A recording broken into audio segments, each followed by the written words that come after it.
Level berapa? Sesakit apa? Kakek dulu ya. Ini ya. Itu boleh sekarang apa nih?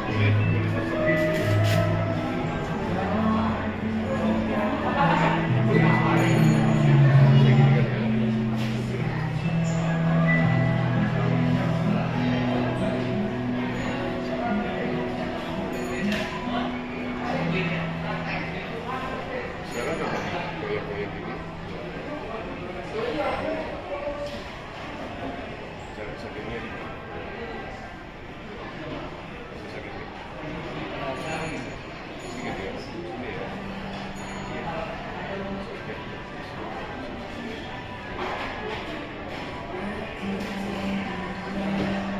Oke, coba goyang-goyang.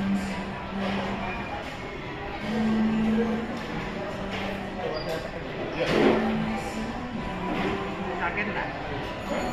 ada Mas? Iya, coba.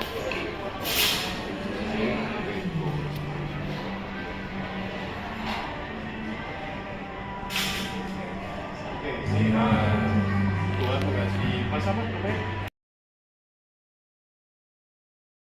Ya, Tuhan mengasihi. Ya,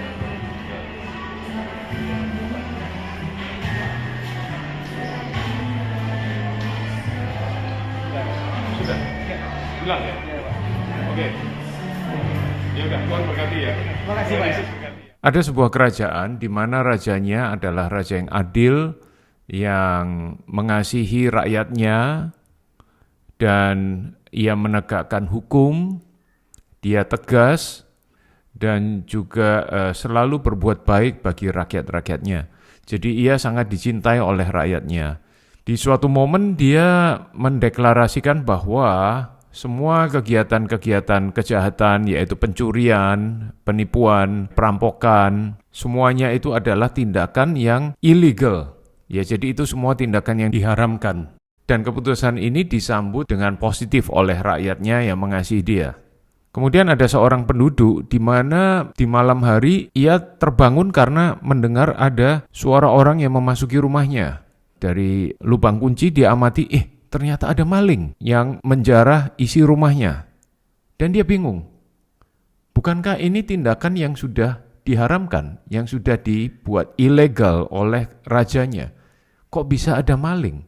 Kemudian dia jadi bertanya-tanya. Sambil malingnya ini memasuki rumahnya dan juga mengambil barang-barang berharganya, ia bertanya-tanya, jangan-jangan ini, apakah ini kehendak raja ya? Dan dia kebingungan sekali. Dia tidak bisa mengkonsolidasikan apa kehendak raja dan apa yang terjadi di depan matanya.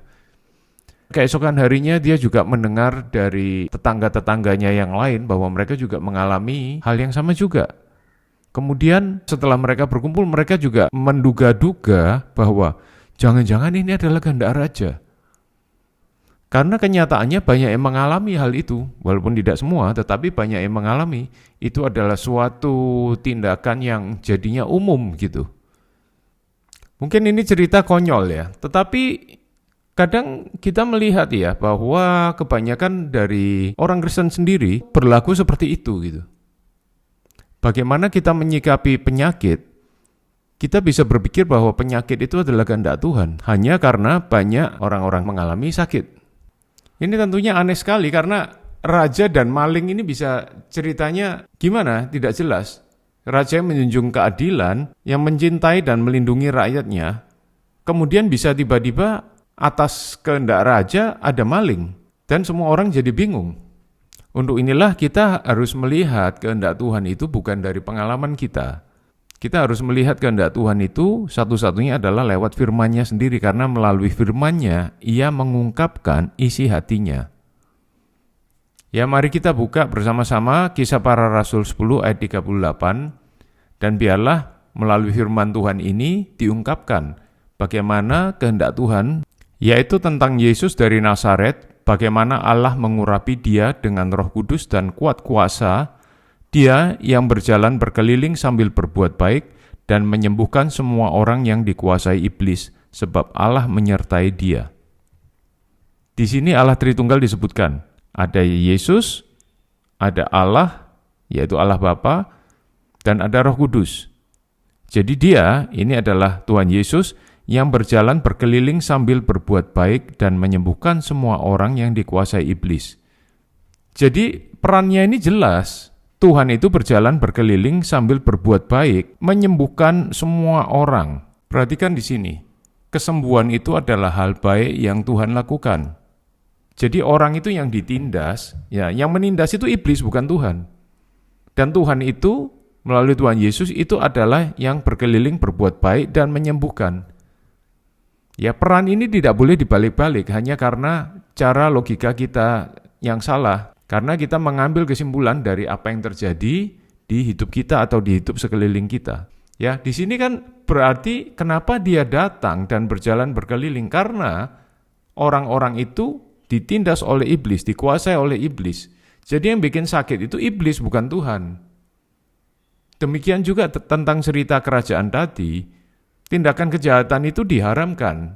Jadi yang mencuri itu bukan dari Allah. Kita harus tahu ini.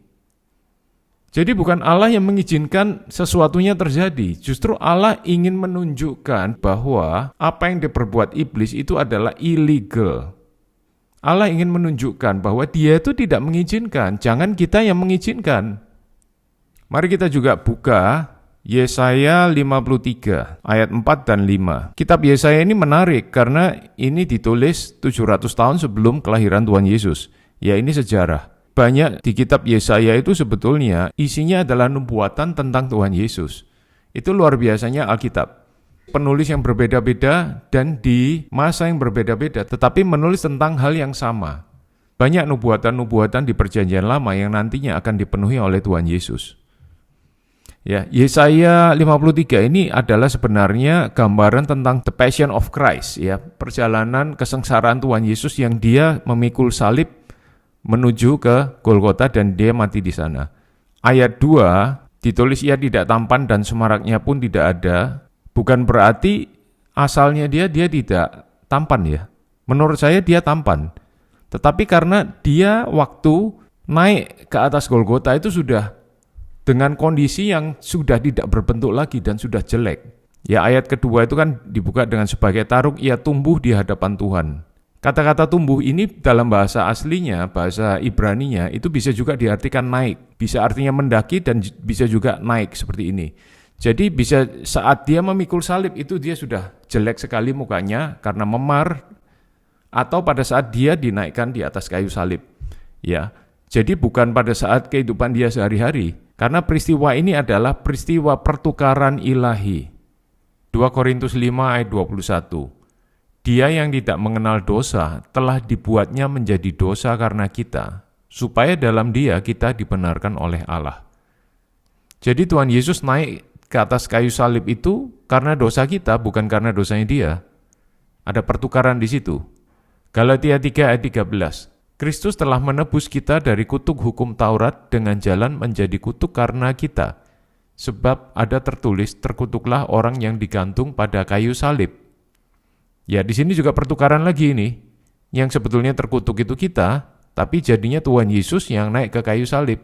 2 Korintus 8 ayat 9. Karena kamu telah mengenal kasih karunia Tuhan kita Yesus Kristus, bahwa Ia yang oleh karena kamu menjadi miskin sekalipun Ia kaya, supaya kamu menjadi kaya oleh karena kemiskinannya. Mungkin kita bisa berkata, Tuhan Yesus itu dilahirkan di tengah keluarga yang miskin. Ya betul, memang Maria dan Yusuf itu miskin. Kita bisa lihat dari persembahan mereka, itu mereka tidak mempersembahkan domba ataupun lembu di bait Allah, tetapi hanya merpati aja. Ya, itu tandanya mereka hanya berkecukupan untuk mempersembahkan merpati aja. Tetapi kita juga bisa melihat bahwa pada saat Tuhan Yesus lahir di tengah keluarga Maria dan Yusuf ini, bagaimana dia menarik mazmur dan kemenyan, ya, barang-barang yang mahal yang dari orang-orang Majus. Dan hidupnya Tuhan Yesus tidak pernah berkekurangan. Bagaimana dia bisa menggandakan 5 roti dan 2 ikan untuk orang banyak, dan bahkan sisa sebegitu banyak. Itu sesuatu yang berlebihan tentunya, tetapi itulah dia kaya. Tetapi pada saat dia di atas kayu salib, dia tidak melakukan sesuatu hal yang sebetulnya dia bisa atasi permasalahan di dalam dirinya itu gitu. Tetapi dia mengizinkan dirinya untuk menjadi miskin di atas kayu salib itu. Ya, jadi miskinnya ini bukan miskin secara spiritual, karena secara spiritual dia tidak miskin. Ini ngomong tentang fisik, supaya kita juga bisa menjadi kaya. Dan bagaimana rupa Tuhan Yesus itu digambarkan di Kidung Agung. Jadi Tuhan Yesus itu digambarkan sebagai mempelai pria, dan kita orang percaya, kita adalah gereja, umat Tuhan ini adalah sebagai mempelai wanitanya. Kidung Agung menceritakan tentang kisah percintaan mempelai pria dan mempelai wanita. Kita baca Kidung Agung 5 ayat 10. Putih bersih dan merah cerah kekasihku, menyolok mata di antara selaksa orang. Ayat 11, bagaikan emas, emas murni kepalanya, rambutnya mengombak, hitam seperti gagak. Matanya bagaikan merpati pada batang air, bermandi dalam susu, duduk pada kolam yang penuh.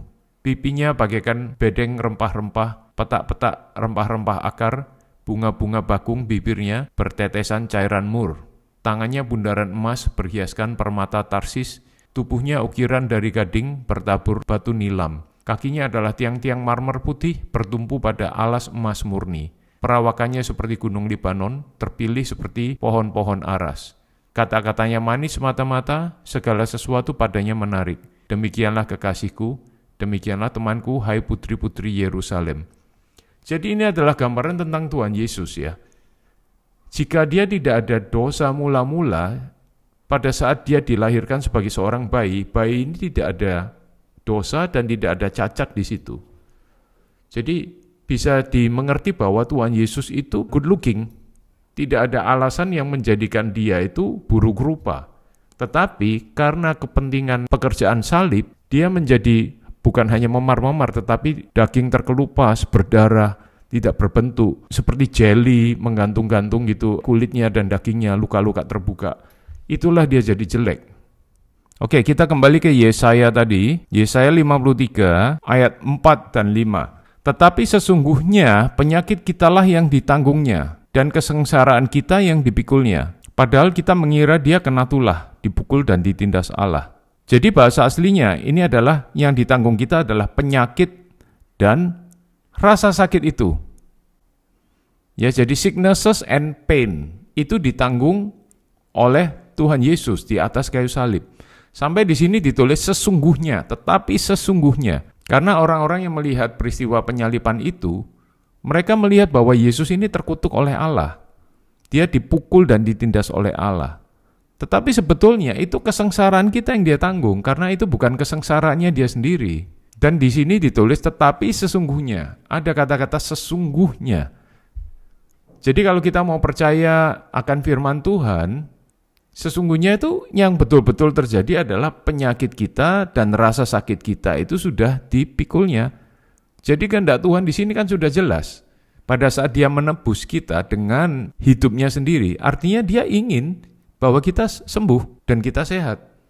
Ayat yang kelima, tetapi dia tertikam oleh karena pemberontakan kita. Dia diremukkan oleh karena kejahatan kita.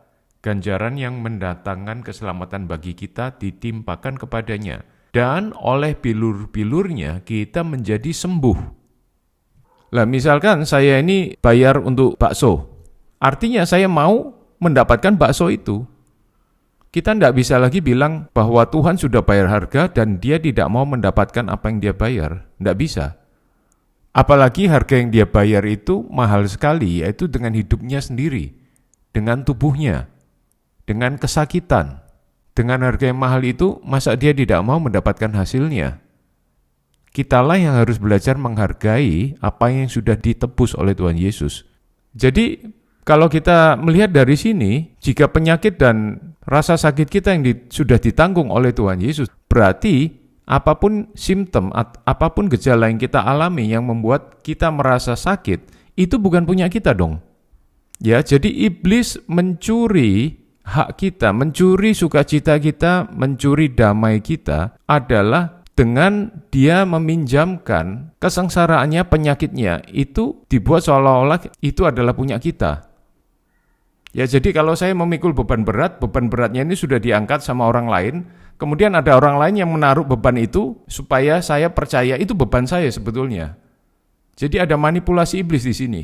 Dan ini yang dibilang iblis itu mencuri, iblis itu membinasakan, iblis itu membunuh ya, seperti yang disebutkan di Yohanes 10 ayat 10. Pencuri datang hanya untuk mencuri dan membunuh dan membinasakan. Aku, dalam kurung Tuhan Yesus, aku datang supaya mereka mempunyai hidup dan mempunyainya dalam segala kelimpahan. Jadi kehendak Tuhan itu sudah jelas. Bahwa Dia mau kita sehat dan kita harus bisa melihat itu gitu.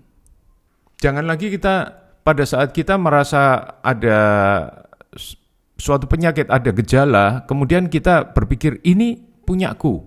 Ya ini seolah-olah kayak ada scammer yang mengetok pintu rumah. Ini Bapak sebut aja Bapak Amin ya.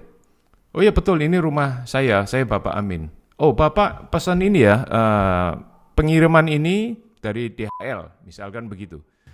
Oh enggak, saya enggak pesan apa-apa.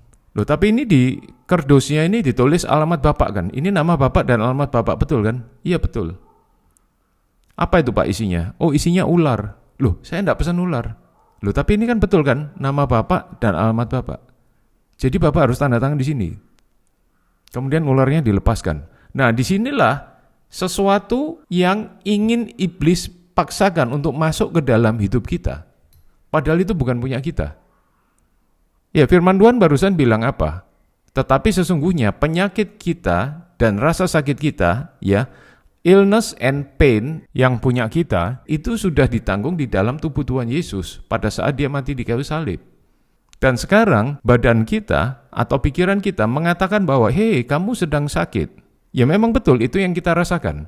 Tetapi pertanyaannya bagaimana sikap kita terhadap ini? Bagaimana cara pandang kita terhadap apa yang sedang kita rasakan? Bagaimana sikap pandang kita terhadap Tuhan? Bagaimana sikap kita terhadap iblis juga? Kita tadi lihat ya, Kisah Para Rasul 10 ayat 38. Jadi bukan Tuhan yang membuat sakit. Pada saat kita melihat ada maling masuk di dalam rumah, bukan artinya itu kehendak raja. Kehendak raja sudah jelas. Kalau kita bilang, ya Tuhan terserah kehendak-Mu, terjadilah kehendak-Mu, apakah aku disembuhkan apa tidak? Kehendak Tuhan sudah jelas, jangan kita bilang begitu lagi seolah-olah kehendak Tuhan itu tidak jelas. Banyak orang Kristen yang menggunakan Matius 26 ayat 39. Cerita tentang saat Tuhan Yesus berdoa di Taman Getsemani. Ya Bapakku, jikalau sekiranya mungkin, biarlah cawan ini lalu daripadaku. Tetapi janganlah seperti yang ku kehendaki, melainkan seperti yang Engkau kehendaki. Kemudian di sini mereka bilang, jadi kita ini harus seperti Tuhan Yesus, bersandar pada kehendak Allah Bapa. Ya betul, memang kita harus bergantung kepada kehendak Allah. Untuk itulah kita tidak boleh menggunakan ayat dalam konteks yang tidak tepat. Kita harus tahu kehendak Allah itu apa. Di sini konteksnya ini penebusan Kristus. Jadi Tuhan Yesus itu pada akhirnya dia melaksanakan kehendak Bapa. Kehendak Bapa itu apa? Kehendak Bapa adalah Yesus mati di kayu salib sebagai penebus bagi dosa kita dan kesembuhan dan kesehatan kita, seperti tadi yang juga disebutkan di kitab Yesaya. Dan di atas kayu salib dia juga berteriak bilang sudah genap sebelum ia meninggal. Nah pertanyaannya, kalau sudah genap, sudah selesai dengan sempurna, terus kita masih bilang kita masih ada penyakit seolah-olah itu belum ditanggung Tuhan, apa artinya itu memuliakan pekerjaan Tuhan di atas kayu salib? Iblis itu mau supaya kita fokus di masalah kita. Dia tidak mau kita mengingat kebaikan Tuhan. Sedangkan di Mazmur 103 ayat 1-5 kita diinstruksi untuk mengingat kebaikan Tuhan. Ya, dari Daud, pujilah Tuhan hai jiwaku, pujilah namanya yang kudus hai segenap batinku. Pujilah Tuhan hai jiwaku dan janganlah lupakan segala kebaikannya. Tuhan itu baik. Apa itu kebaikannya? Ayat 3. Dia yang mengampuni segala kesalahanmu, yang menyembuhkan segala penyakitmu, bukan sebagian tetapi segala. Dia yang menebus hidupmu dari lubang kubur, yang memahkotai engkau dengan kasih setia dan rahmat. Dia yang memuaskan hasratmu dengan kebaikan, sehingga masa mudamu menjadi baru seperti pada burung Raja Wali. Jadi ini kehendak Tuhan di sini. Karena peperangan iman itu sebetulnya, apakah kita menggunakan firman Tuhan sebagai lensa kita untuk melihat hal ini, atau kita berpikir sesuai dengan lensa kita sendiri, dan kita mau menginterpretasikan firman Tuhan menurut pikiran kita. Yang seharusnya firman Tuhan itu yang harus menginterpretasikan pikiran kita. Jadi sebetulnya di Alkitab itu yang diungkapkan, yang di-reveal melalui firman Tuhan adalah kehendaknya sendiri gitu. Apakah Tuhan berkehendak untuk kita hidup sehat? Iya tentunya. Tetapi dia juga mau kita setuju akan pendapatnya dia. Jangan kita memberi kuasa bagi si iblis untuk menipu kita. Jadi si pemilik rumah yang dimalingi tadi jangan memberi kuasa. Justru ambil tindakan untuk mengusir, bahkan untuk menangkap. Kita harus tahu bahwa kita diberi kuasa. Pada saat Adam dan Hawa diberi kuasa sebagai kapten dari bumi ini, kemudian Adam dan Hawa kehilangan kuncinya, seolah-olah kuncinya itu diberikan kepada iblis. Pada saat seorang ayah yang memberikan rumah kepada anaknya, ya jadi hak milik rumahnya sudah dikasih ke atas nama anaknya, kuncinya juga semuanya dikuasakan kepada anaknya. Kemudian anaknya mau berbuat apa terhadap rumahnya, yaitu tentu kuasa buat anak itu gitu. Dan ayah ini harus menghargai, menghormati. Demikian juga dengan raja yang baik ini gitu. Pada saat Tuhan sudah memberikan kita kuasa, ya kita harus gunakan dengan betul kuasa ini bagaimana. Jangan kita gunakan kuasa ini untuk menghalalkan apa yang sudah diharamkan Tuhan. Jadi pada saat kita tidak mengerti kehendak Tuhan, kita ini punya kuasa tetapi kita tidak tahu cara memanfaatkannya. Jadi pada saat ada sakit, kita pikir ini bisa-bisa dari Tuhan. Dan kita tidak melawan penyakit itu. Justru kita merangkul, menganggap ini sebagai kenyataan hidup dan random.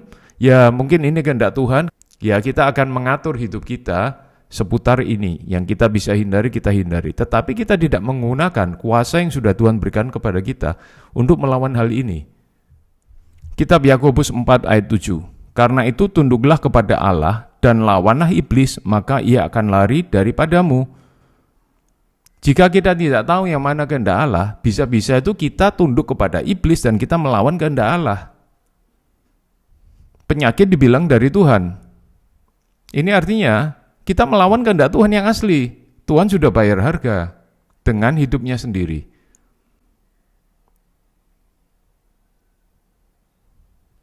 Jadi yang seharusnya kita membuat persetujuan dengan Tuhan, ini justru kita membuat persetujuan dengan musuh. Karena maling tersebut juga menyiarkan berita, kita ini utusan dari raja loh.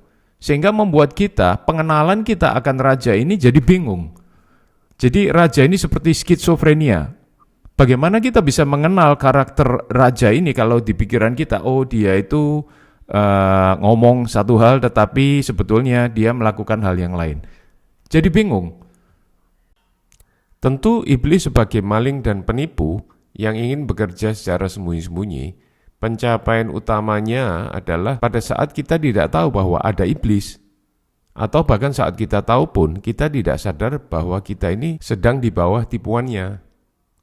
Untuk itulah kita perlu firman Tuhan untuk menjelekkan kita kembali kepada isi hati Tuhan yang sesungguhnya. Dan ini yang terjadi dengan saya dulu, bahwa saya pernah kondisi insomnia yang lama sekali dan depresi. Dan saya kira itu adalah kehendak Tuhan bagi saya, hanya karena saya tidak sembuh saat itu gitu. Saya tidak tahu kalau sebetulnya di dalam Tuhan itu ada kuasa yang sudah diberikan kepada saya. Dan artinya pada saat saya punya kuasa itu jadi terserah saya mau gunakan kapan. Apakah saya mau menggunakan itu untuk lawan si iblis, ya menurut Yakobus 4 ayat 7 itu, atau saya justru menggunakan kuasa itu untuk mengizinkan iblis menindas saya? Ya pada akhirnya saya belajar menggunakan kuasa yang sudah Tuhan berikan kepada saya. Jadi pemikiran bahwa Allah itu berdaulat dan terserah dia bagaimana maunya dia, yaitu tidak 100% benar. Apakah Allah berdaulat? Iya, betul. Tetapi dalam kedaulatannya, Allah itu memberikan kepada kita kuasa karena kita sudah di dalam Tuhan Yesus. Ya, saya mengucapkan ini hanya untuk orang-orang tebusan di dalam Tuhan Yesus. Mari kita buka lagi cerita tentang seorang perempuan yang pendarahan 12 tahun. Markus 5 ayat 25 sampai 34. Adalah di situ seorang perempuan yang sudah 12 tahun lamanya menderita pendarahan. Ia telah berulang-ulang diobati oleh berbagai tabib. Tabib ini dokter. Sehingga telah dihabiskannya semua yang ada padanya. Namun sama sekali tidak ada faedahnya, malah sebaliknya keadaannya makin memburuk. Ya, jadi ini bagi saudara-saudara yang mengalami suatu penyakit dan yang belum bisa sembuh walaupun sudah diobati kemana-mana secara medis. Kemudian ini saya lanjutkan, dia sudah mendengar berita-berita tentang Yesus. Apa yang dia dengar berita tentang Yesus? Apakah Yesus sebagai juru selamat untuk kehidupan kekal? Bukan, ini Yesus sebagai sang penyembuh.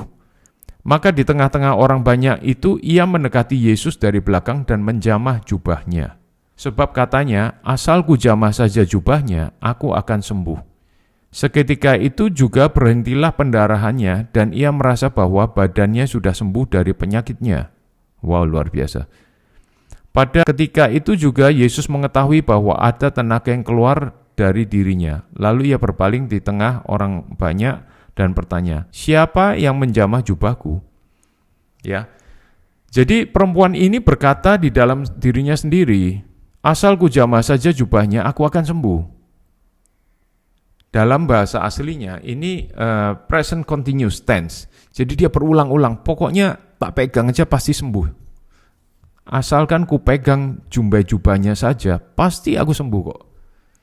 Di sini kita bisa lihat, kadang kita berdoa itu kita ingin berusaha meyakinkan Tuhan. Padahal wanita ini meyakinkan dirinya sendiri. Iman itu sebetulnya yakin terhadap keinginan Tuhan, kehendak Tuhan, dan kekuatan Tuhan. Jadi berdoa itu bukan untuk meyakinkan Tuhan, tetapi untuk melaraskan kita kepada kehendak Tuhan. Tuhan Yesus ini sedang jalan aja gitu, dan dia dikerumuni oleh banyak orang. Kemudian wanita ini akhirnya diam-diam dari belakang, dia harus merangkang, dia pegang jumbai jubahnya, terus dia sembuh gitu. Ya, pada saat di zaman itu perempuan pendarahan itu dianggap najis, ya tidak boleh keluar rumah, tidak boleh menyentuh orang. Jadi dia harus diam-diam. Dan Tuhan Yesus tidak tahu siapa ini yang megang. Tetapi wanita itu sembuh. Ya. Nah, seandainya kalau Tuhan Yesus ini adalah keluar dari suatu gereja yang berpendapat, oh, Tuhan itu harus mengizinkan dulu apakah kesembuhan itu harus terjadi apa enggak gitu. Jadi harusnya kan ceritanya bukan begini gitu. Ceritanya kan harus ada proposal dulu dari wanita ini untuk minta kesembuhan kepada Tuhan Yesus. Baru nanti Tuhan jawab, oke, kamu sembuh. Nanti orang lain, oke, kamu enggak sembuh. Kamu harus ini dulu. Harusnya kan ada seperti itu, sesuai sama pendapat teologi atau denominasi tersebut gitu kan. Tetapi saya bersyukur Tuhan Yesus itu tidak seperti itu gitu.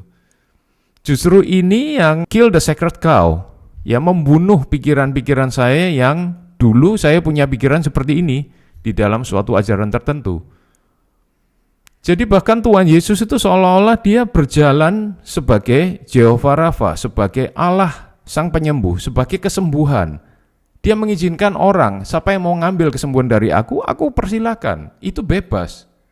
Yang tidak mau mengambil virtue ya, atau nilai kesembuhan atau harga kesembuhan dari aku, atau efek kesembuhan dari aku, itu ya enggak apa-apa juga gitu. Terserah kamu mau apa gitu. Tapi aku menyediakan diriku. Jadi yang harus diyakinkan itu sebetulnya diri kita, bukan Tuhan. Karena dia tuh sudah menyediakan. Tapi inilah yang dipermainkan oleh si maling yang datang ke rumah penduduk tadi, yang malam-malam. Dan juga inilah yang dipergunakan oleh iblis untuk membuat kita semua bingung. Bagaimana kita harus menyikapi hal itu, kita semua bingung. Tetapi ini adalah kabar baik ya, bahwa sebetulnya Tuhan sebagai Yehovah Rafa, Yehovah Rafa adalah Allah penyembuh ya. Kalau di zaman perjanjian lama, ya itu ada suatu pemisah antara kita dan Allah, yaitu dosa kita. Tetapi sekarang di perjanjian baru, kita didebus oleh Tuhan Yesus, dan bagi kita yang menerima Tuhan Yesus sebagai Tuhan dan Juru Selamat, permasalahan dosa ini sudah dihapus gitu. Jadi kita ini berhak, kita bisa dekat dan kita sebetulnya sudah jadi satu dengan Tuhan. Tetapi cara berpikir kita ini, kalau kita tidak memperbarui cara berpikir kita sesuai dengan kehendak Tuhan, sesuai dengan firman Tuhan, maka antara roh kita yang sudah lahir baru dan jiwa dan tubuh kita itu tidak menyatu. Walaupun roh ini sudah jadi satu dengan Tuhan. Makanya di Roma 12 ayat 2 itu disebutkan, janganlah kamu menjadi serupa dengan dunia ini, tetapi berubahlah oleh pembaharuan budimu, sehingga supaya apa?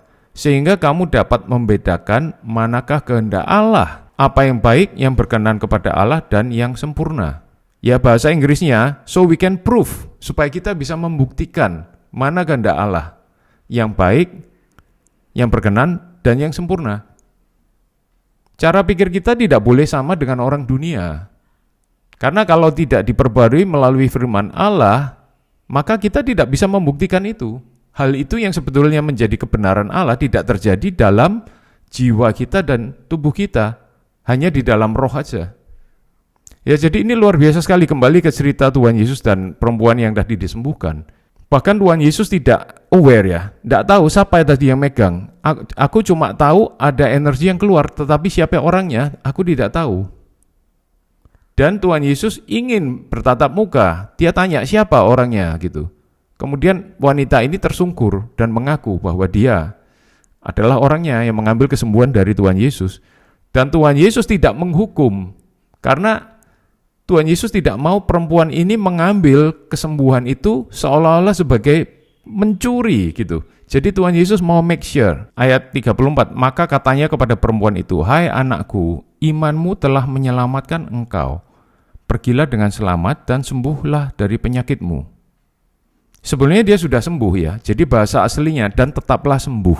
Ya jadi karena apa? Karena pada saat kita berpikir kesembuhan ilahi itu sebenarnya bukan jatah kita kok. Kita ini kayak gimana ya? Nggak yakin ini buat kita atau bukan ya. Pada saat itu kita bisa kehilangan lagi ini kesembuhan ini gitu. Tetapi Tuhan Yesus berkata, hai anakku, imanmu telah menyelamatkan engkau. Iman ini adalah tangan kita yang menarik, yang menerima apa yang sudah disediakan oleh Tuhan.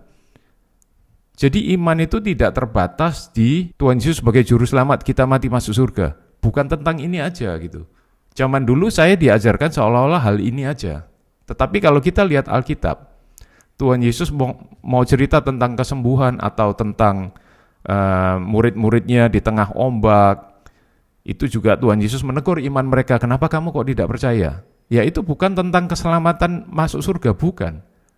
Tentang Petrus jalan di atas air, kemudian dia terjatuh, kemudian ditolong Tuhan. Tuhan juga bicara tentang iman juga. Di sini Tuhan Yesus meyakinkan wanita ini, kamu sudah sembuh, imanmu telah menyelamatkanmu. Ya ini memang hakmu. Jadi wajah Tuhan Yesus yang memberikan assurance, kepastian, hey, this is yours, it's okay, tetaplah sembuh. Itu meyakinkan wanita ini, oh aku tidak mencuri. Bisakah kita yakin bahwa Tuhan ini ingin menyembuhkan kita, ingin memanifestasikan siapa dirinya terhadap kita, ya dan ingin meyakinkan kita bahwa ini adalah kehendak-Nya loh. Kesembuhan itu kehendak-Nya. Jangan kita dibohongi lagi oleh tipuan-tipuan dari si jahat. Kita tidak harus menerima sesuatu yang iblis serangkan kepada kita dan kita pikir ini adalah sesuatu yang harus kita rangkul menjadi bagian dan kenyataan hidup kita. Karena ini juga bertentangan dengan Yakobus 4 ayat 7 tadi. Karena itu tunduklah kepada Allah. Kita tunduk kepada Allah artinya apa ya? Kita lihat ini firman Tuhan, ini kehendak Tuhan seperti ini gitu. Dan lawanlah iblis. Hanya karena kita bisa tunduk sama kehendak Allah, kita bisa melawan iblis. Kalau kita tidak bisa tunduk kepada firman Allah dan kehendak Allah, kita ini tunduk kepada iblis, kepada tipu muslihat iblis. Dan dari situ juga iblis akhirnya menggunakan teori-teori dan kebijaksanaan dunia agar kita menjadi sama dengan dunia. Oh, ya sudah, kita sudah sakit ini dan kita ambil itu sebagai identitas kita. Dan kita tidak lawan itu. Dan kita pikir, udahlah, ini mungkin kehendak Tuhan. Kita menciptakan semuanya, pikiran-pikiran kita ini secara dunia kita menciptakan teori kita sendiri. Walaupun ada kata-kata Tuhan Yesus di situ. Kita baca Matius 17. Jadi ini ceritanya Tuhan Yesus sedang dimuliakan di atas gunung. Di sana ia membawa 3 muridnya, Petrus, Yohanes, dan Yakobus. Kemudian ada Elia dan Musa turun juga ke gunung itu gitu ya. Setelah itu Tuhan Yesus turun lagi dengan Petrus, Yohanes, dan Yakobus untuk ketemu 9 murid lainnya. Dan di situ ada seorang ayah yang membawa anaknya ke Tuhan Yesus, yang ayah ini bilang, anakku ini sudah aku bawa ke 9 muridmu yang lain, tetapi mereka tidak bisa menyembuhkan. Ya, kita baca setelah itu ya. Matius 17 ayat 14. Ketika Yesus dan murid-muridnya kembali kepada orang banyak itu, datanglah seorang mendapatkan Yesus dan menyembah. Katanya, Tuhan kasihanilah anakku, ia sakit ayan dan sangat menderita, ia sering jatuh ke dalam api dan juga sering ke dalam air. Aku sudah membawanya kepada murid-muridmu, tetapi mereka tidak dapat menyembuhkannya. Nah, ini murid-murid Tuhan Yesus ini ada 9 yang di situ. Ini under Jesus Ministry. Ini bukan Benny Hinn Ministry, bukan Joseph Prince Ministry atau siapapun ya. Jadi betul-betul murid asli dari Tuhan Yesus yang 9 orang ini. Dan murid-murid ini tidak bisa menyembuhkan anak ini. Harusnya kan Tuhan Yesus bilang dong, oh kalau memang murid-muridku tidak bisa menyembuhkan, berarti itu bukan kehendakku. Kamu tidak bisa apa-apa lagi, ini adalah pelajaran bagimu bahwa aku memiliki sovereignty, aku punya kedaulatan yang tidak bisa dipertanyakan. Harusnya ya sudah, kamu tidak bisa apa-apa. Harusnya seperti itu ya. Tetapi ayat yang ke-17, maka kata Yesus, hai kamu angkatan yang tidak percaya dan yang sesat. Wah, ditegur. Ya kita mesti ingat ya, teguran Tuhan Yesus itu bukan untuk menghakimi dan bukan untuk membuat malu. Ya saya kalau zaman dulu diajari kalau saya kurang iman itu bisa malu sekali gitu. Lucu sekali gitu. Padahal itu kan harusnya kalau aku kurang iman ya wajar, ini kan kita sedang belajar gitu. Bahkan Petrus saja berjalan di atas air itu juga jatuh, itu pelajaran semua gitu. Saya ngomong ke murid-murid saya kan ngajar musik ya. Ngajar gitar, ukulele, atau bass gitu.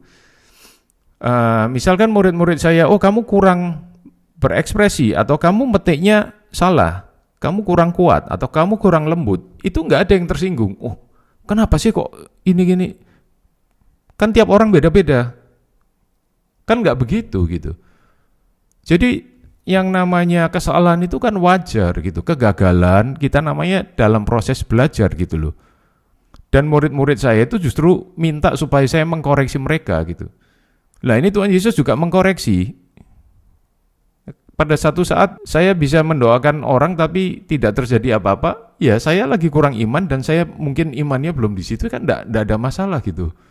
Enggak perlu merasa tersinggung gitu. Kecuali kalau yang ngomong itu tujuannya ingin menjatuhkan, tetapi ini Tuhan Yesus hanya bilang, kamu angkatan yang tidak percaya dan yang sesat, berapa lama lagi aku harus tinggal di antara kamu? Berapa lama lagi aku harus sabar terhadap kamu? Bawalah anak itu kemari.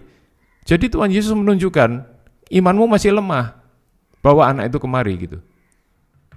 Sebenarnya jika kita kurang iman itu muncul dari pendengaran akan firman Kristus. Kita baca dari Roma 10 ayat 17. Jadi iman timbul dari pendengaran, dan pendengaran oleh firman Kristus.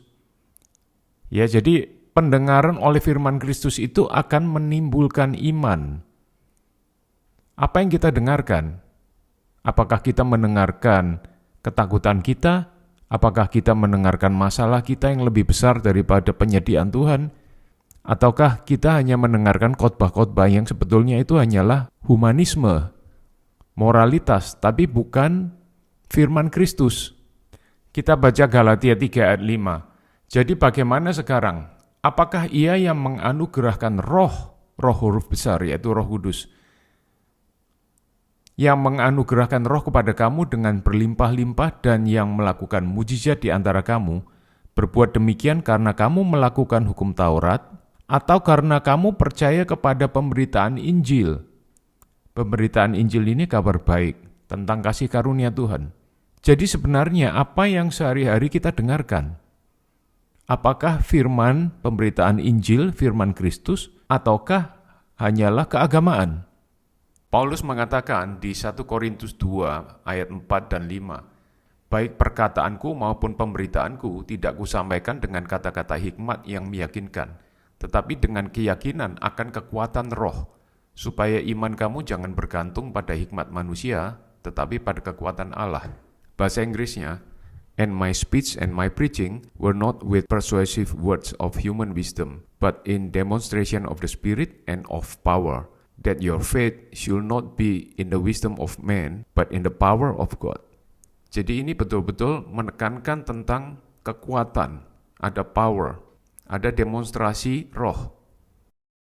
Sekali lagi ya, ini bukan tentang iman kepada Tuhan Yesus untuk kita mendapatkan surga. Itu sudah pasti, ya dan amin gitu, nggak usah diote-ote gitu.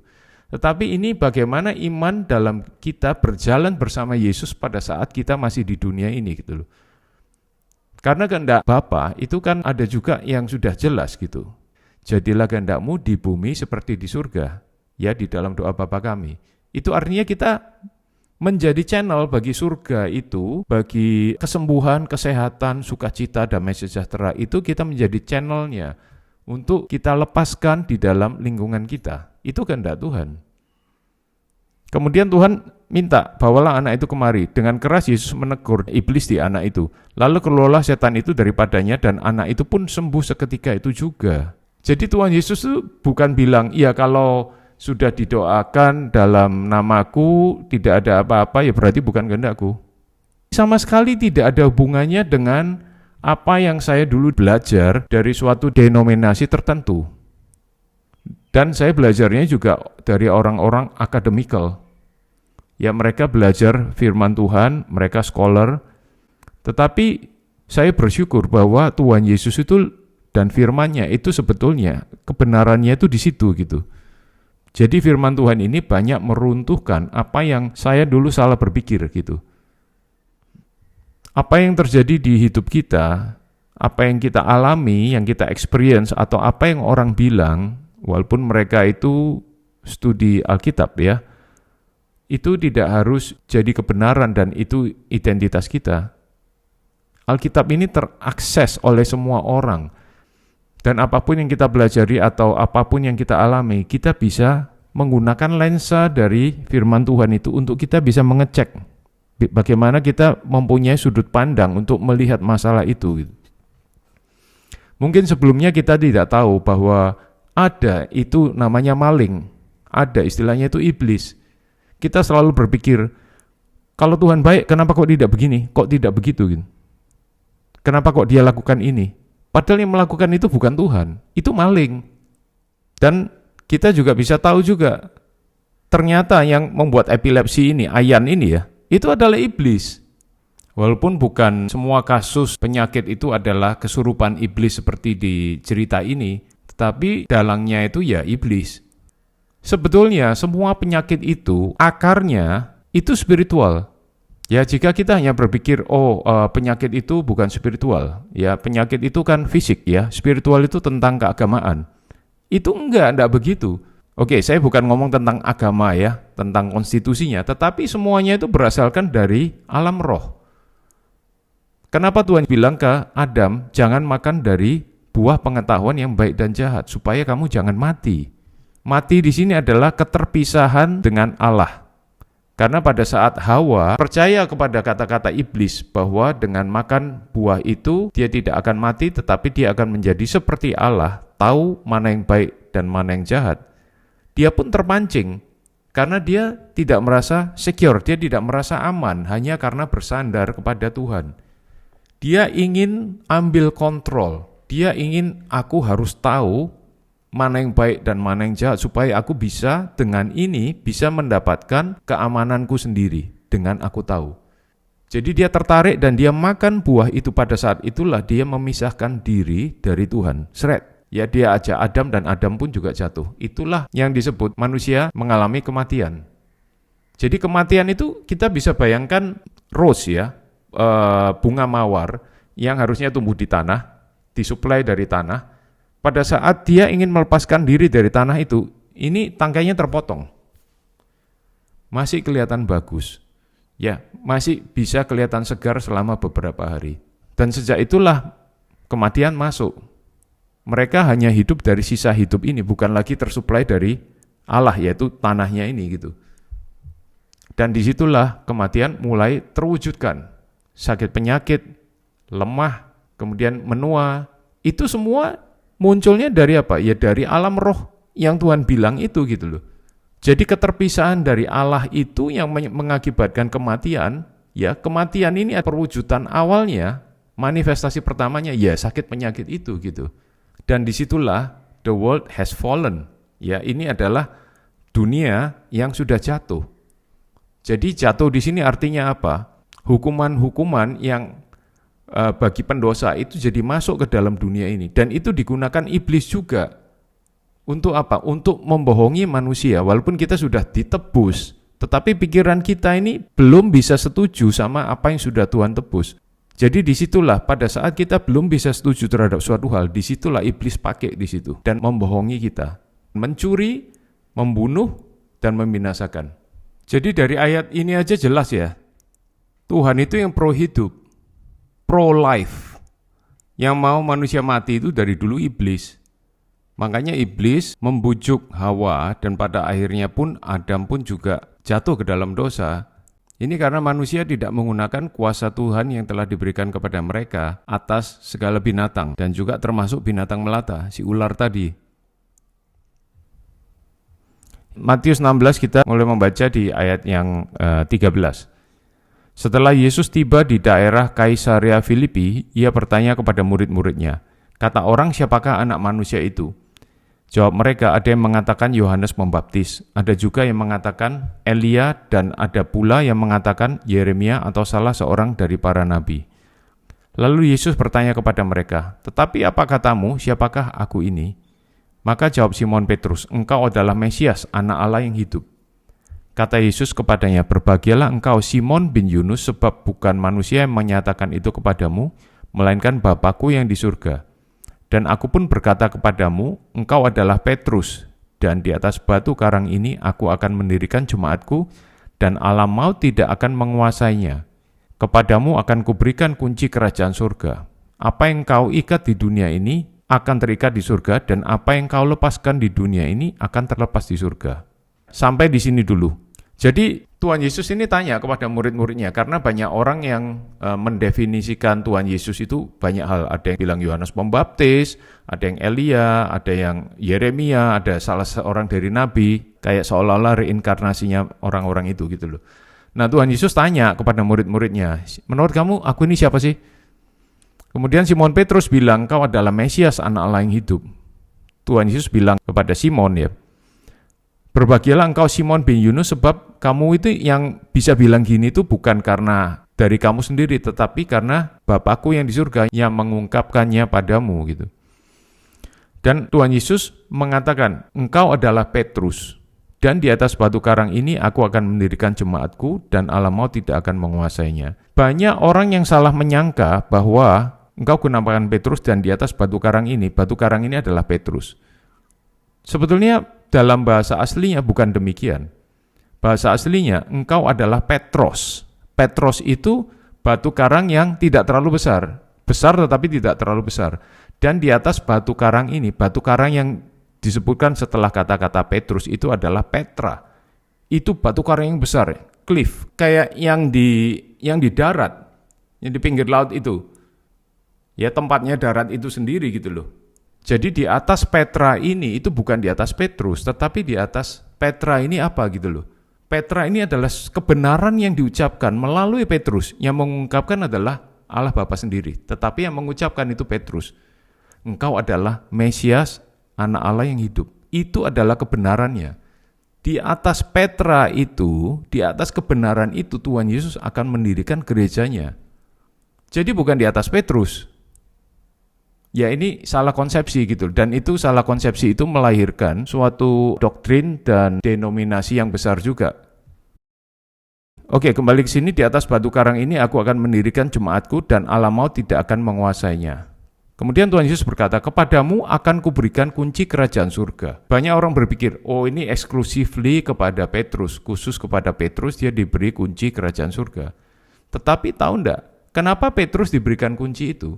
Karena dia mengakui bahwa Yesus adalah Mesias dan anak Allah yang hidup, sehingga dia punya kunci ini. Saya mau bertanya, apakah saudara-saudara sudah menerima Tuhan Yesus sebagai Tuhan dan Juru Selamat? Sebagai Mesias dan anak Allah yang hidup? Jika sudah, maka saudara-saudara juga memiliki kunci ini, karena Tuhan Yesus juga memberikan ini kepada saudara-saudara. Bagi pemirsa yang belum, tetapi ingin mendapatkan persekutuan dengan Tuhan Yesus dan kebersamaan dengan Tuhan Yesus sampai selama-lamanya, Anda bisa ucapkan di dalam hati Anda, Tuhan Yesus, aku menerimamu sebagai Tuhan dan Juru Selamatku. Saat itu juga roh Anda menjadi baru dan Anda menjadi bagian dari kerajaan Allah. Anda diselamatkan bukan karena kehebatan atau usaha Anda, tetapi semata-mata karena kasih karunia Allah yang didasarkan atas penebusan Tuhan Yesus di atas kayu salib. Ya, kita kembali di sini. Jadi, pada saat kita seperti Petrus mengakui kebenaran ini, apa yang kita ikat di dunia ini akan terikat di surga, dan apa yang kita lepaskan di dunia ini akan terlepas di surga. Jadi yang menentukan ini siapa pada saat kita diberikan kunci ini? Kita dong. Tuhan Yesus mengajak kita untuk berkolaborasi, untuk melepaskan apa yang harusnya di surga kita lepaskan di dunia ini. Ya, bahasa aslinya seperti ini. Apa yang kau lepaskan di dunia ini akan sudah terlepas di surga. Apa yang kau ikat di dunia ini akan sudah terikat di surga. Ya, bahasa aslinya agak membingungkan grammarnya, tetapi maksudnya gini, kesehatan, kesejahteraan, damai sejahtera, kesembuhan, wholeness, ya, keutuhan, itu sudah terlepas di surga. Kita lepaskan itu di sini. Karena walaupun itu sudah terlepas di surga, kalau kita tidak lepaskan di dunia kita ini, ya tidak terjadi apa-apa di dunia kita ini. Walaupun di surga itu sudah terlepas. Sakit penyakit, bencana, kebingungan, perseteruan, kedengkian, itu sudah terikat di surga. Kita ikat juga di sini. Karena kita sudah diberikan kuncinya. Bukan karena kehebatan kita, ya, tetapi kita sudah diberikan karena apa? Kita mengakui bahwa Tuhan Yesus adalah Mesias dan anak Allah yang hidup. Lah, kumpulan orang yang percaya bahwa Yesus adalah Mesias dan anak Allah yang hidup, itulah jemaat Tuhan yang didirikan di atas landasan kebenaran ini.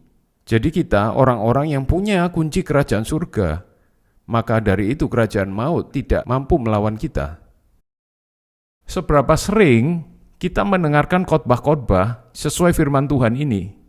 Ini harus sering kita dengarkan dan harus sering kita gali di sini. Jadi kekristenan itu sebenarnya bukan masalah moralitas aja gitu loh. Karena orang bisa juga bermoral tanpa penebusan Tuhan Yesus. Dan juga sekarang banyak sekali filosofi-filosofi dunia yang mengajarkan kebaikan, tetapi itu sebagai supaya kita tidak fokus di penebusan Kristus. Bagaimana kita bisa baik, hidup kita ini bisa nyaman, tetapi tanpa penebusan Kristus. Ada yang namanya New Age, ada juga ajaran-ajaran moral yang di luar penebusan Tuhan Yesus. Saya dulu waktu di dalam insomnia dan depresi, ya, saya tidak yakin apakah Tuhan itu mau menyembuhkan saya apa enggak gitu. Karena yang diberitakan dan diajarkan secara tersurat dan tersirat di denominasi yang mengajari saya, mereka juga tidak yakin gitu. Itu terserah kehendak Tuhan bagaimana. Sedangkan saya menjadi bertanya-tanya, Alkitab kok tidak sesuai dengan apa yang mereka ajarkan gitu. Saya juga mempunyai suatu keraguan terhadap Alkitab karena tidak sesuai dengan apa yang mereka ajarkan. Dan saya percaya mereka karena apa? Mereka belajar Alkitab. Mereka belajar agama paling enggak. Dan saya bukan scholar, saya bukan sarjana di bidang itu. Jadi yang kita lihat di Alkitab itu sebenarnya kan isi hati Tuhan gitu. Bagaimana karakternya Tuhan itu bisa sesuai terus gitu loh. Bisa konsisten, dia karakternya itu di situ terus gitu. Kita buka Matius 15 ayat 30. Kemudian orang banyak berbondong-bondong datang kepadanya membawa orang lumpuh, orang timpang, orang buta, orang bisu, dan banyak lagi yang lain. Lalu meletakkan mereka pada kaki Yesus dan ia menyembuhkan mereka semuanya. Matius 4 ayat 23-24. Yesus pun berkeliling di seluruh Galilea, Ia mengajar dalam rumah-rumah ibadat dan memberitakan Injil Kerajaan Allah, serta melenyapkan segala penyakit dan kelemahan di antara bangsa itu. Maka tersiarlah berita tentang dia di seluruh Syria, dan dibawalah kepadanya semua orang yang buruk keadaannya, yang menderita pelbagai penyakit dan sengsara, yang kerasukan, yang sakit ayan, dan yang lumpuh, lalu Yesus menyembuhkan mereka. Matius 14 ayat 14. Ketika Yesus mendarat, ia melihat orang banyak yang besar jumlahnya, maka tergeraklah hatinya oleh belas kasihan kepada mereka, dan ia menyembuhkan mereka yang sakit. Markus 1 ayat 32-34. Menjelang malam sesudah matahari terbenam, dibawalah kepada Yesus semua orang yang menderita sakit dan yang kerasukan setan. Maka berkerumunlah seluruh penduduk kota itu di depan pintu. Ia menyembuhkan banyak orang yang menderita bermacam-macam penyakit dan mengusir banyak setan. Ia tidak memperbolehkan setan-setan itu berbicara, sebab mereka mengenal dia. Markus 3 ayat 10 dan 11. Sebab ia menyembuhkan banyak orang, sehingga semua penderita penyakit berdesak-desakan kepadanya hendak menjamahnya. Bila mana roh-roh jahat melihat dia, mereka jatuh tersungkur di hadapannya dan berteriak, "Engkaulah Anak Allah." Ini juga tentang isi hati Tuhan Yesus. Lukas 7 ayat 21 dan 22. Pada saat itu Yesus menyembuhkan banyak orang dari segala penyakit dan penderitaan, dan dari roh-roh jahat. Dan ia mengaruniakan penglihatan kepada banyak orang buta. Dan Yesus menjawab mereka, "Pergilah dan katakanlah kepada Yohanes apa yang kamu lihat dan kamu dengar. Orang buta melihat, orang lumpuh berjalan, orang kusta menjadi tahir, orang tuli mendengar, orang mati dibangkitkan, dan kepada orang miskin diberitakan kabar baik." Lukas 6 ayat 18 dan 19. Mereka datang untuk mendengarkan dia dan untuk disembuhkan dari penyakit mereka. Juga mereka yang dirasuk oleh roh-roh jahat beroleh kesembuhan. Dan semua orang banyak itu berusaha menjamah dia karena ada kuasa yang keluar daripadanya dan semua orang itu disembuhkannya. Semua orang itu disembuhkannya. Wow. Dan Tuhan pun mengutus murid-muridnya. Markus 3 ayat 14-15. Versi TSI, Terjemahan Sederhana Indonesia. Dia mengangkat mereka untuk menyertai dia dalam pelayanan, dan supaya dia bisa mengutus mereka untuk sebarkan berita keselamatan, dia juga memberikan kuasa kepada mereka untuk dapat menyembuhkan penyakit dan mengusir setan-setan. Markus 6 ayat 7. Ia memanggil ke-12 murid itu dan mengutus mereka berdua-dua. Ia memberi mereka kuasa atas roh-roh jahat. Markus 6 ayat 13. Dan mereka mengusir banyak setan dan mengoles banyak orang sakit dengan minyak dan menyembuhkan mereka. Ini baru cerita tentang kesembuhan orang banyak ya. Dan semua disembuhkan oleh Tuhan. Belum lagi cerita yang Tuhan Yesus menyembuhkan perorangan. Banyak sekali di Alkitab. Kehendak Tuhan adalah Adam dan Hawa jangan makan dari pohon pengetahuan yang baik dan jahat. Tetapi kenyataannya mereka makan. Dan kematian masuk ke dalam dunia. Kematian itu adalah fakta. Di mana-mana itu terjadi. Tapi hanya karena kita lihat itu terjadi di mana-mana, apakah artinya itu kehendak Tuhan? Wong Tuhan sudah jelas-jelas bilang jangan, tetapi nanti dibilang juga karena mereka makan itu adalah kehendak Tuhan. Kita jadi bingung, kehendak Tuhan itu yang mana? Jadi Tuhan itu kayak seperti dalang. Jika Tuhan seperti itu, bagaimana kita bisa percaya gitu loh sama Tuhan? Memang ada kehendak Tuhan yang tanpa persetujuan kita gitu loh. Kayak warna langit adalah biru, ya itu memang kehendak Tuhan gitu. Kapan dia akan datang lagi yang kedua kalinya, itu adalah memang kehendak Tuhan. Saya dilahirkan sebagai seorang Chinese, itu adalah kehendak Tuhan. Saya dilahirkan sebagai laki-laki, itu adalah kehendak Tuhan. Tetapi ada beberapa hal yang dia memberikan kuasa kepada saya melalui kebebasan saya. Makanya ada kehendak bebas. Pada saat Tuhan berkata kepada manusia, Kejadian 2 ayat 16. Lalu Tuhan memberi perintah ini kepada manusia, semua pohon dalam taman ini boleh kau makan buahnya dengan bebas. Bukan hanya semua pohon dalam taman ini boleh kau makan buahnya loh. Tetapi ada kata-kata dengan bebas. Jadi artinya apa? Kita punya kebebasan. Hari ini aku mau makan mangga. Boleh enggak ya Tuhan? Ya boleh dong. Wong kita diberi kebebasan. Oh hari ini aku mau makan durian. Boleh enggak ya Tuhan? Ya kita enggak perlu tanya lagi. Karena kita diberi kebebasan. Asal tetapi pohon pengetahuan tentang yang baik dan yang jahat itu janganlah kau makan buahnya, sebab pada hari engkau memakannya, pastilah engkau mati. Jadi Tuhan itu generous ya, bermurah hati. Semuanya boleh, kecuali satu itu aja jangan. Karena Tuhan taruh itu bukan untuk kita, mungkin untuk dirinya sendiri. Karena yang bisa menghandle, yang bisa mengatasi pengetahuan yang baik dan jahat itu ya dia sendiri gitu. Seorang ayah bilang kepada anaknya, jangan main dumbbell papa ya, supaya kamu tidak cedera. Gak bisa lagi terus kita bilang, oh terus kemudian tapi aku mau dia supaya cedera dan aku mau dia angkat itu sehingga dia nanti jatuh atau gimana. Gak bisa. Aneh, skitso. Dan kita berpikir Tuhan itu seperti itu gitu.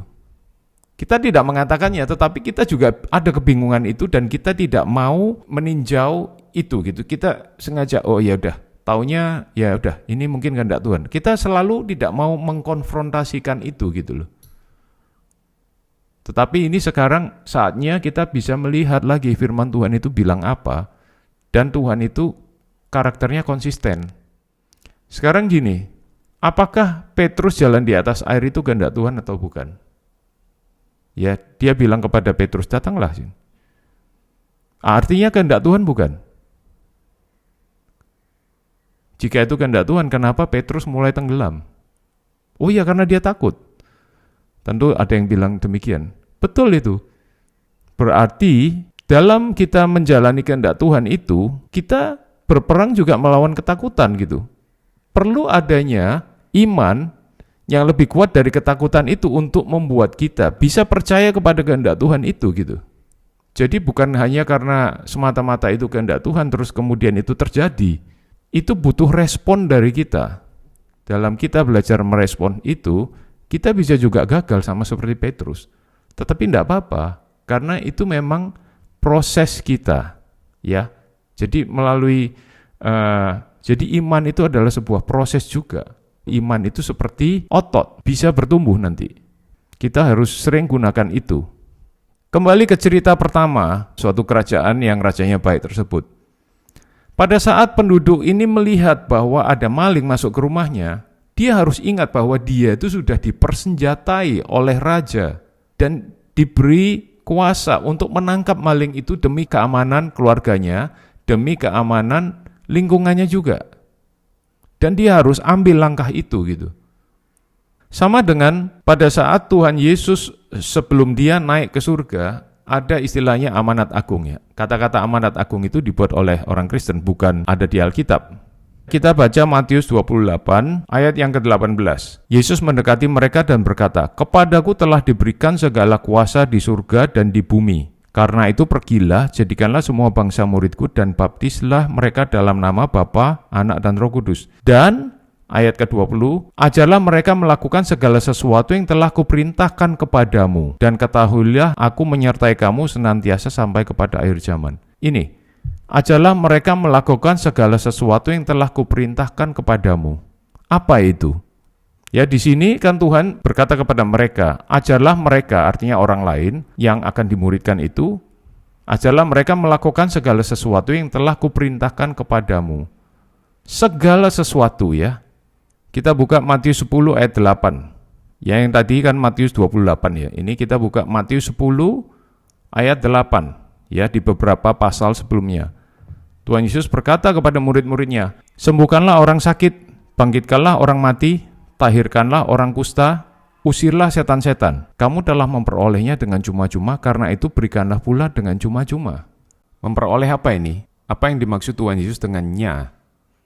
Jadi kita bisa mengacu ke ayat sebelumnya, Matius 10 ayat 1. Yesus memanggil ke-12 muridnya dan memberi kuasa kepada mereka untuk mengusir roh-roh jahat dan untuk melenyapkan segala penyakit dan segala kelemahan. Jadi mereka sudah menerima kuasa itu. Ini kan yang diajarkan ke murid-muridnya, dan murid-muridnya juga disuruh Tuhan Yesus untuk mengajarkan kepada orang lain gitu. Kalau Tuhan itu yang menghendaki kematian, kenapa dia suruh murid-muridnya dan kita untuk menyembuhkan orang, untuk membangkitkan orang mati? Jujur ya, dulu saya berpikir jadi orang Kristen itu ya yang penting kita berbuat baik, memuliakan nama Tuhan, berbuat baik bagi orang lain, memuji Tuhan. Tidak ada di kamus pikiran saya itu menyembuhkan orang sakit, menyembuhkan orang kusta, membangkitkan orang mati, dan mengusir setan. Itu nggak ada gitu. Dan bukan hanya Tuhan Yesus yang membangkitkan orang mati, Petrus pun membangkitkan Dorcas, dan Paulus juga membangkitkan Eutychus. Dan kalau ditanya, apakah saya pernah membangkitkan orang mati? Pernah dong, beberapa kali. Dan gagal. Tapi itu bukan artinya membuktikan bahwa apa yang Tuhan tulis itu sesuatu yang salah dan tidak berlaku untuk saya atau untuk Anda semua. Bukan. Ya, kita nggak perlu membuat teologi yang menjadikan kegagalan kita itu yang untuk membuktikan bahwa kegagalan kita itu adalah identitas kita. Bukan. Ya, kita aja yang belajar. Semuanya kan ada pertumbuhan ya. Karena kuasa itu juga sudah diberikan kepada kita, cuman seperti murid-murid Tuhan Yesus sudah diberi kuasa tetapi masih belum bisa menyembuhkan anak yang sakit epilepsi itu gitu. Ya tetap aja kita belajar untuk percaya bahwa apa yang sudah Tuhan berikan kepada kita itu ya dan amin, cuman kita ini sekarang sedang belajar. Anak bayi pada saat dia belum bisa berjalan, ya tidak perlu minder juga. Ada proses belajar, ada namanya pertumbuhan. Bahkan Tuhan Yesus berkata di Yohanes 14 ayat 12, Aku berkata kepadamu, sesungguhnya barang siapa percaya kepadaku, ia akan melakukan juga pekerjaan-pekerjaan yang aku lakukan. Tentunya bukan tentang penebusan ya. Bahkan pekerjaan-pekerjaan yang lebih besar daripada itu, sebab aku pergi kepada Bapa. Mari kita baca juga Markus 16. Kita baca mulai ayat 17. Tanda-tanda ini akan menyertai orang-orang yang percaya. Mereka akan mengusir setan-setan demi namaku. Mereka akan berbicara dalam bahasa-bahasa yang baru bagi mereka. Mereka akan memegang ular, dan sekalipun mereka minum racun maut, mereka tidak akan mendapat celaka. Bukan artinya kita sengaja untuk minum racun maut ya. Tetapi ini kadang-kadang orang Kristen bisa diracun sama orang lain gitu kan pada saat kita mengabarkan Injil. Tetapi mereka tidak akan mendapat celaka ya bagi orang yang percaya tadi. Mereka akan meletakkan tangannya atas orang sakit dan orang itu akan sembuh. Saya mau highlight ya, tanda-tanda ini akan menyertai orang-orang yang percaya. Bukan orang-orang tertentu yang mempunyai karunia khusus atau bukan pendeta, tetapi orang-orang yang percaya. Mereka akan mengusir setan-setan demi namaku. Kita akan usir setan dalam nama Tuhan Yesus. Kita akan berbicara dalam bahasa-bahasa yang baru bagi kita. Kita akan pegang ular, dan sekalipun kita minum racun maut pun, kita tidak akan mendapat celaka. Kita akan meletakkan tangan kita ke atas orang sakit, dan orang sakit itu akan sembuh. Ayat 19. Sesudah Tuhan Yesus berbicara demikian kepada mereka, terangkatlah ia ke surga lalu duduk di sebelah kanan Allah. Mereka pun pergilah memberitakan Injil ke segala penjuru, dan Tuhan turut bekerja dan meneguhkan firman itu dengan tanda-tanda yang menyertainya. Luar biasa. Dulu pada saat saya percaya sesuatu yang, tidak tahu saya ngomongnya bahasanya apa ya, kekristenan yang karnal ya, yang adalah usaha kita, usaha saya sendiri untuk memenuhi standar Tuhan, itu tidak terjadi mujizat. Ada satu kali mujizat yang besar, tetapi nanti saya akan cerita di lain waktu. Dan setelah firman Tuhan memperbarui pikiran saya bisa mulai setuju dan mengambil langkah kayak seperti Petrus mulai berjalan di atas air. Itu saya mulai banyak melihat terjadinya mujizat. Walaupun kadang saya jatuh juga gitu kan. Namanya juga kita ini belajar gitu. Hanya karena suatu hal yang belum bisa kita lakukan, bukan artinya hal tersebut adalah palsu atau fake. Misalnya kita lagi mau sabar, tapi kita tidak sabar. Jadi kita tidak sabar untuk bersabar. Dan akhirnya yang kita sering lakukan itu tidak sabar. Jadi mestinya kita sabar, tapi kita di sini tidak sabar. Nah, karena kita di sini terlalu lama, apakah artinya kesabaran ini artinya fake? Kalau kita sudah berpikir bahwa kesabaran itu fake, mustahil, ya akhirnya kita pikir ya tidak perlu berlatih untuk sabar. Jadi yang sebetulnya kita perlukan itu adalah belajar dan berlatih. Kita perlu tahu apa yang harus kita pelajari dan bagaimana cara kita melatihnya. Saya pun dalam perjalanan belajar terus.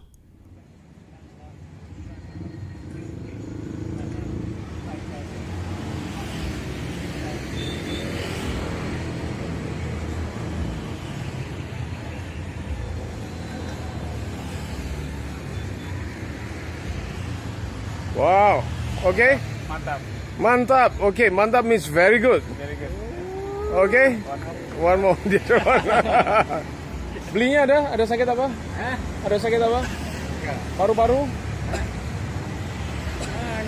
Enggak ya? Oke, ada. Good. Ada yang sakit di sini bisa dipanggil. Free. Ini bos.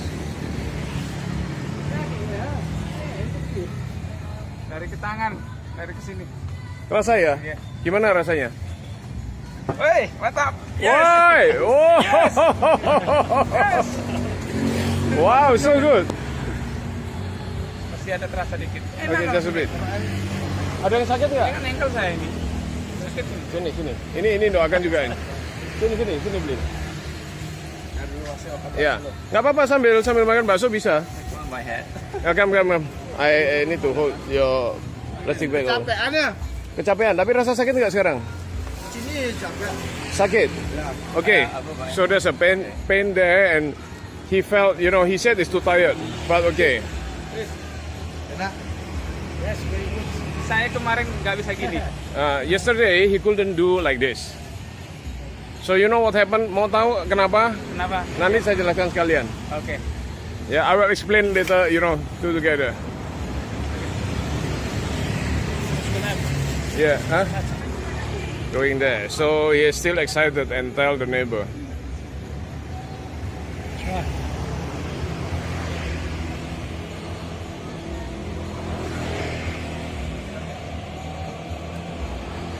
Hilang. Hah? Kayak disetrum tangannya. It's like there's electricity. Ya. Tapi pelan ya. It's like a small electricity there. Gimana sakitnya sekarang? Lagi satu. Lagi satu.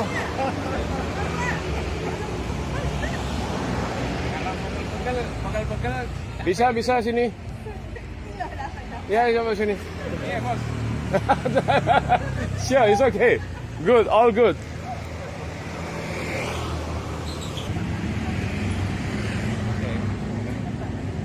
Nah, disetrum. Setrum Pak. It's like electricity. Okay, everything. One more. One more, okay. Leher. Open to his hand. Panas nih mana dia. Open to his hand. Hah? Okay.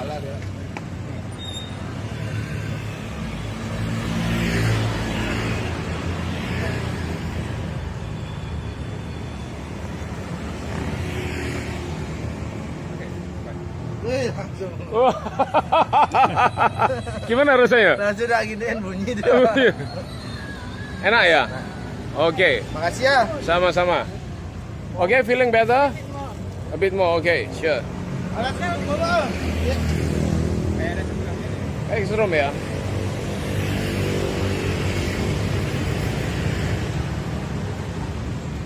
Kami belajar tentang identitas kami di dalam Tuhan Yesus.